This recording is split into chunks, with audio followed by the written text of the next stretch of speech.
어떤 젊은 사람이 갑자기 몸이 안 좋아서 병원에 갔더니 아주 몸이 안 좋다고 합니다. 식이요법과 함께 운동을 하지 않으면 큰일 날 수도 있으니까 절대로 그렇게 하라는 지침을 받습니다. 매일매일 약을 먹고 또 운동을 해야 됐지만 이 사람은 굉장히 바쁜 사람이었거든요. 그렇기 때문에 짬을 낸다는 것이 너무나 쉽지 않았습니다. 일을 그만두게 되면 이제 생계를 유지할 수 없으니 어쩔 수 없이 일을 해야 되는데 몸이 망가지고 있으니 약도 먹고 운동도 해야 되었습니다. 그렇게 하루하루 살아가는 게 너무나 힘들어서 주님께 기도를 했죠. 주님, 저를 좀 살려주십시오.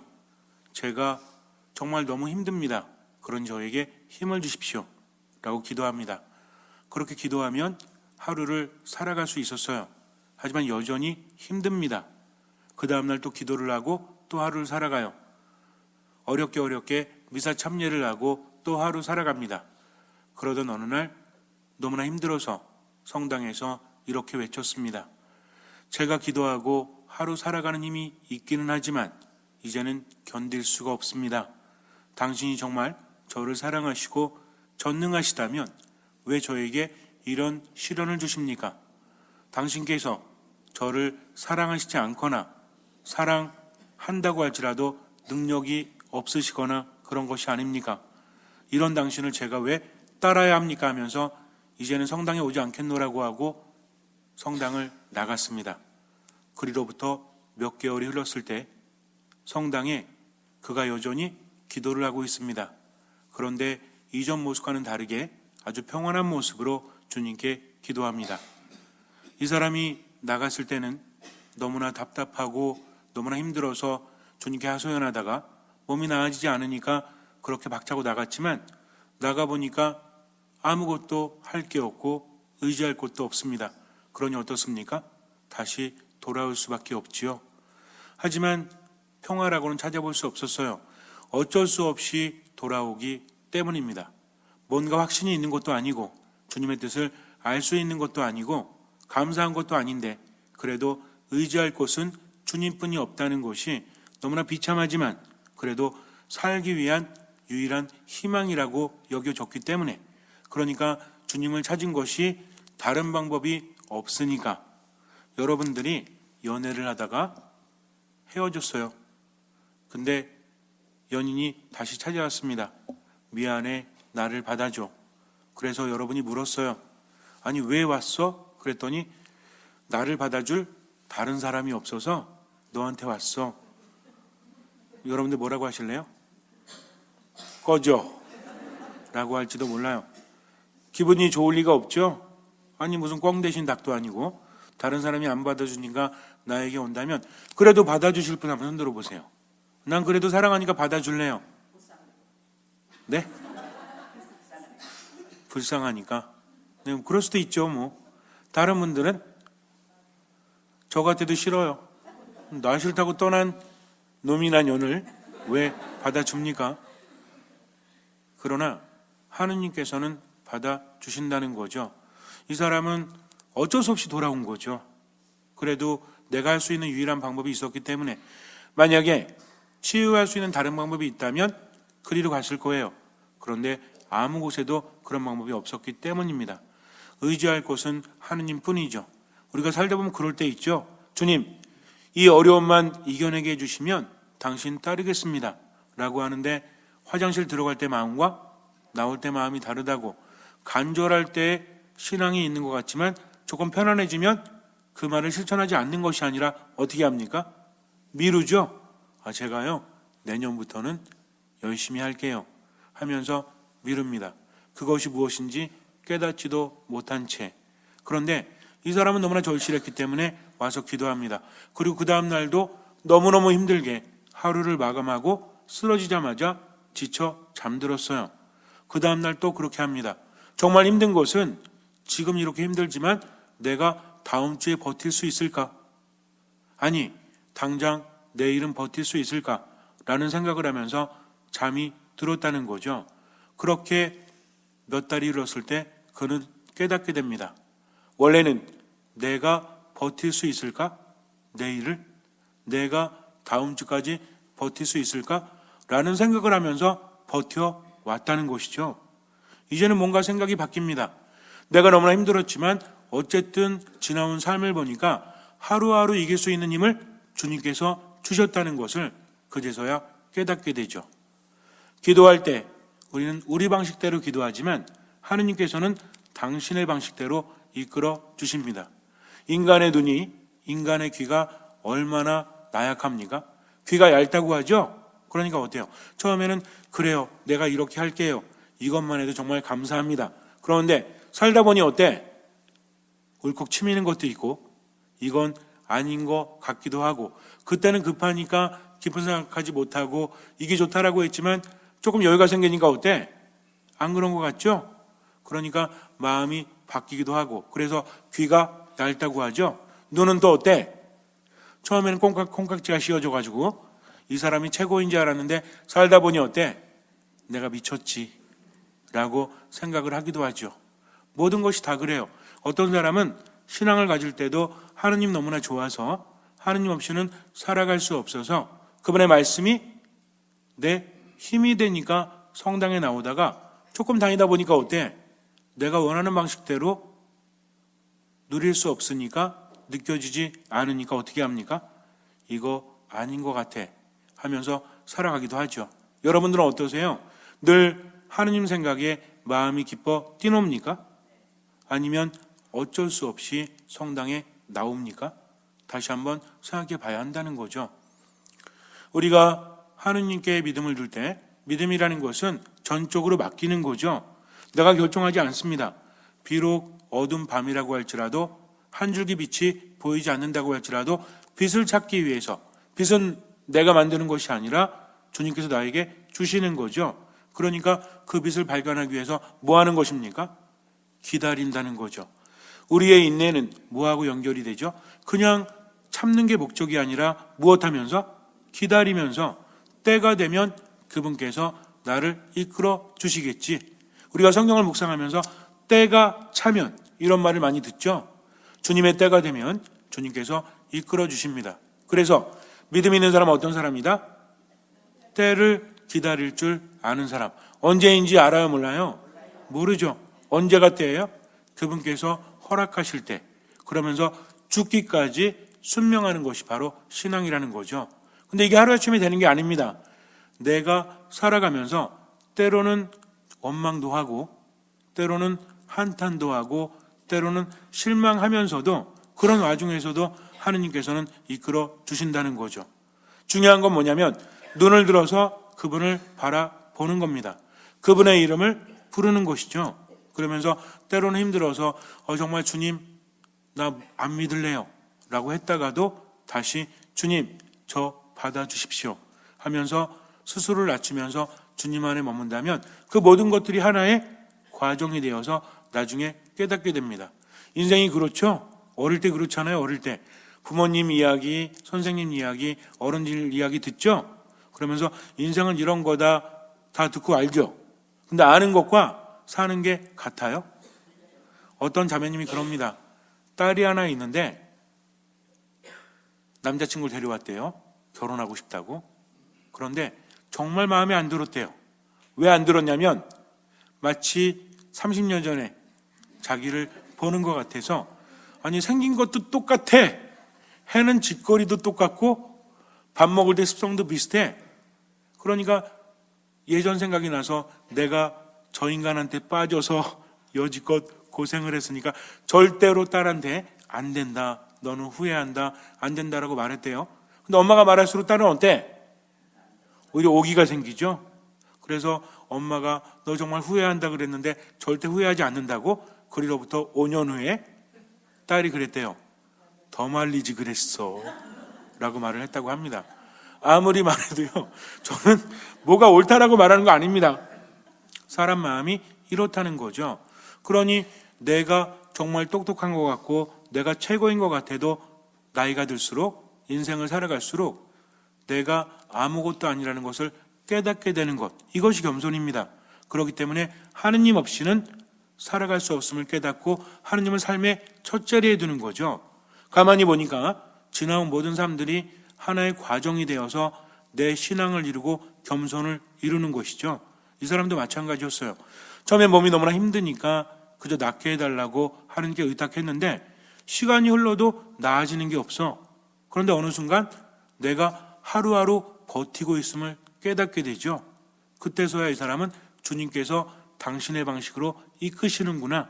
내가 힘들다고 불평했지만 몇 달이 지나도 꾸준히 그렇게 할 수 있었던 것이 모두 다 하나님의 은총이요 감사할 거리라는 거죠. 그런데 여기서 또 한 가지는 뭐냐면 그래도 힘든 겁니다. 그래서 이제는 판단하지 말자라고 생각하고 몇 달을 더 지냈어요. 이제는 여유가 생깁니다. 이 사람은 깨달아요. 내가 그동안 하나님께 감사하고 그분의 뜻 안에 온전히 머물렀다면 나에게 생기와 에너지가 남아있을 거예요. 그런데 그 에너지를 어디 썼죠? 불평하는 데 썼어요. 왜 이렇게 힘듭니까 하면서 많은 에너지를 썼다는 거죠. 근데 어느 순간부터는 판단하지 말고 입 다물자. 그리고 하루하루 살아갔더니 이제는 지쳐서 쓰러지지 않아도 편안하게 잠이 들 수 있는 상태가 되었다는 겁니다. 그때서야 그는 깨닫게 돼요. 하느님은 이미 주셨는데 그것을 내가 알지 못했다는 거죠. 이것이 바로 믿음이요, 이것이 바로 신앙입니다. 우리는 무엇을 보고자 하느냐에 따라서 무엇이 보이느냐, 이것이 결정된다는 것을 알아야 돼요. 믿음이라는 것은 기적은 하느님께로부터 오지만 내가 하느님을 바라보면서 청하는 것, 그리고 그분을 따라가는 것. 분명히 예수님 그러셨죠. 끊임없이 구하면, 믿음을 가지고 구하면 얻게 될 거다. 그러니까 우리는 어떻게 합니까? 그래요? 그럼 내가 계속 청해야지. 주님 낫게 해주십시오. 주님 돈 벌게 해주십시오. 청했는데 안 되죠. 난 정말 간절한 마음으로 무엇을 가지고? 믿음을 가지고 청했다는 거죠. 근데 왜 이루어지지 않습니까? 때가 안 됐기 때문에.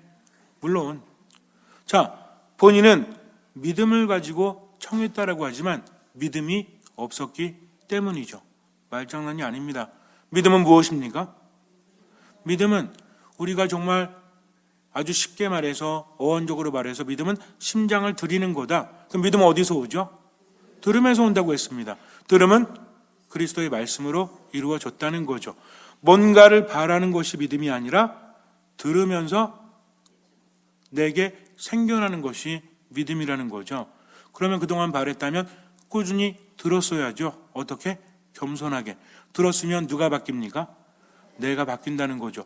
조심스럽게 말씀드립니다. 때라는 것은 내가 바뀔 때예요. 때가 오지 않는 것은 내가 바뀌지 않기 때문입니다.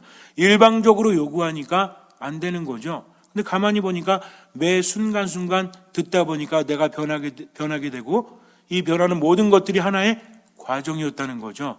그러면서 내가 바랬던 것보다 더 큰 것이 나에게 돌아옵니다. 이 사람은 깨달았어요.